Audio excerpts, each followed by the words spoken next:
जो लड़कियां शादी के बाद मेके से ट्यूशन लेती रहती हैं वो तलाक की डिग्री ज़रूर हासिल करती हैं। ये है हमारे समाज का कड़वा सच।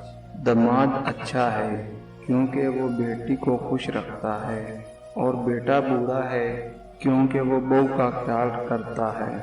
अगर किसी बेटी या बहन को तुम्हारी वजह से रास्ता बदलना पड़े तो गली के कुत्ते और तुम में कोई फर्क नहीं। रचाकर ढोंग उल्फत का हवस दिल की बुझाते हैं। हवस का नाम दुनिया ने बदल कर इश्क रखा है।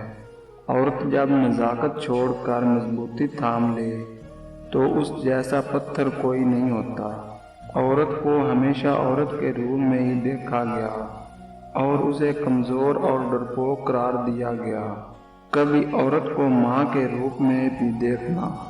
पूरी दुनिया पे अकेली ही भारी होगी। एक यूनानी कहावत है कि अगर आप औरत का माथा चूम लेते हैं तो आप उसके आशिक हैं, और अगर आप उसकी शर्मगाह चूम लेते हैं तो आप उसकी रूह के साथी हैं।